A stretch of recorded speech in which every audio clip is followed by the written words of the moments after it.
I'm minister of the Jews. And when I look 100 years forward and ask what are the big challenges and the biggest missions of the Jewish people for the next 100 years, I'll tell you that on the top three, it's saving the Jews in the world.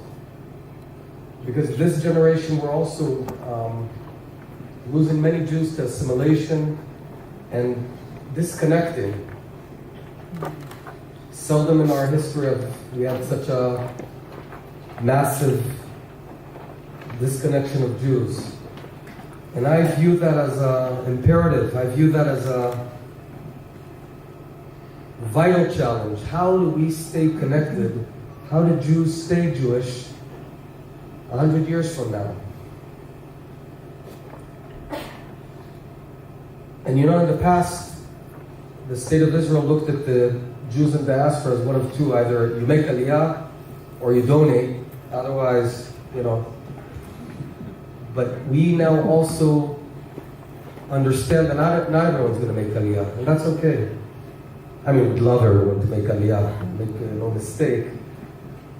But whether you're in Sao Paulo, in Latvia, in Teaneck, New Jersey, wherever, we care about you. You have a stake in Israel. You have to redefine what that means. You're not citizens of Israel because you don't live here, but you're also not citizens of Israel. There's a unique connection, and we have to think together. What do we do? How do we keep that going in the next generation? And you know, if there's something that keeps me up at night, it's that. More than our security issues. We've got security issues. I'm more worried about that. And we're also at the watershed point of the Holocaust. And you know, Professor Gutmann taught us all that the Holocaust refuses to become history. But we are at that point, at the inflection point, where we're just not many years away till we won't have survivors that we can actually touch and talk to. And the big question is, what now? And I think that if we look to our own sources of Judaism, we're pretty darn good at remembering, right? What other nation remembers 3,500 years ago exactly how many people left Egypt, what they ate, what was the date? And we still eat those matzahs. Still not very good and full of carbs. But we have that ingredient. So if we've been doing it for 3,500 years, we need to figure out how we do it with the Holocaust for the next 3,500 years. How do we remember Passover? Let's think about it. It's a family event.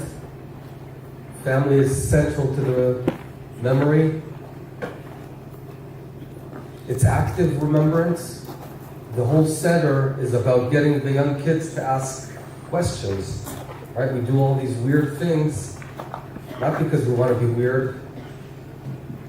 We're Jews anyway. But because we want to get them thinking. We want to get them active. You know, my dad passed away last summer, but my mom and dad, since we were kids, during the 10 makot, the 10 plagues, we have this tradition. We've been doing it since I was a kid.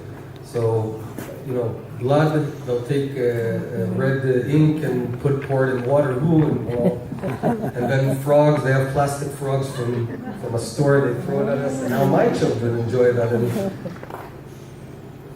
lice, we put on these stickers.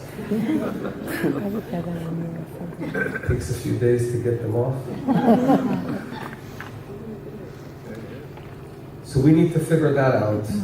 And I just want to thank you. I want to thank each and every one of you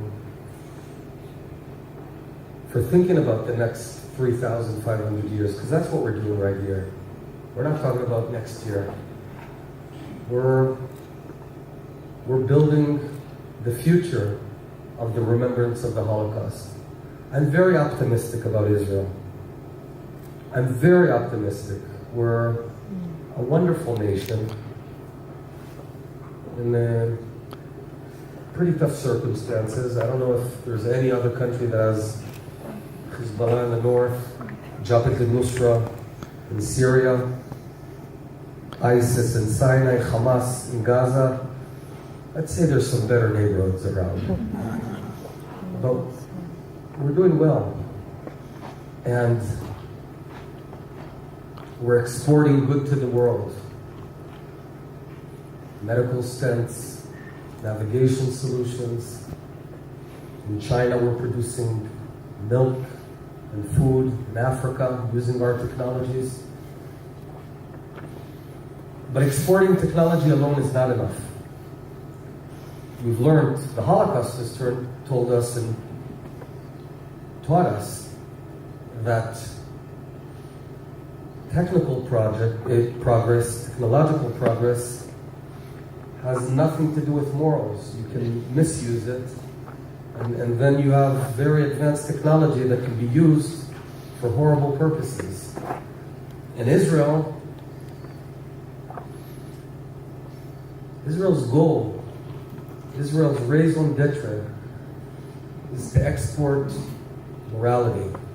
And how do we do it? By being a good people, by being a good nation, by being surrounded by this.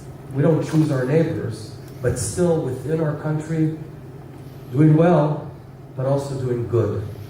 And I promise you that we're going to continue to do as good as we can.